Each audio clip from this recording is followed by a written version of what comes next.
Welcome to this Getting Started guide for Fulcrum One software. In this video, we are going to walk through coverage mapping and settings.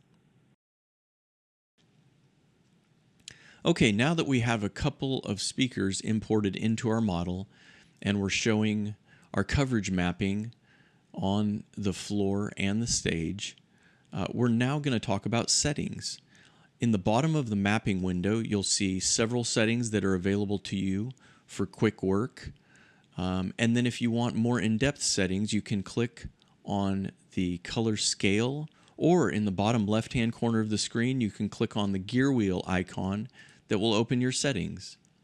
Here you will find all of the settings for our Fulcrum One software. Under the Mapping tab, you can change the signal settings, the analyzer settings, display settings, and then we've also created a couple of defaults. An aiming and design default, which gives you 24 dB of dynamic range and a 3 dB step contour on your coverage. We also have a max SPL preset, which gives you a broadband overview of the room.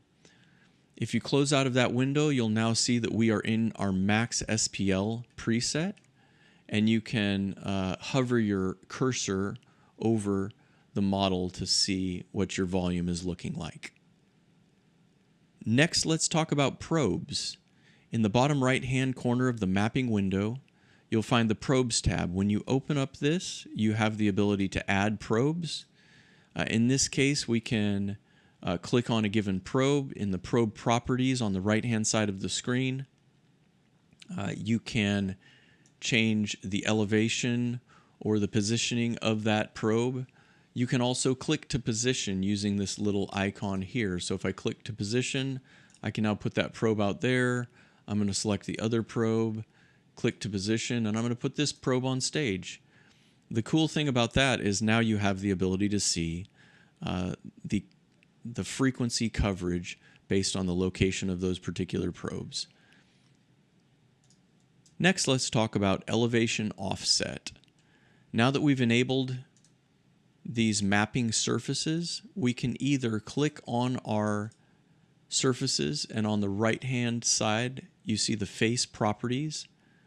You can turn mapping on and off for an individual face here, or you can change the mapping offset to a defined value, or you can use our presets for seating and standing.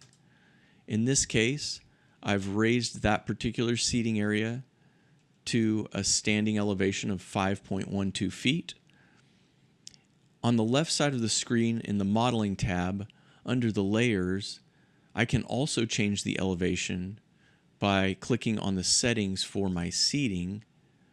In the Mapping Offset tab, it'll bring up a window where I can change all of those seating sections to a standing offset.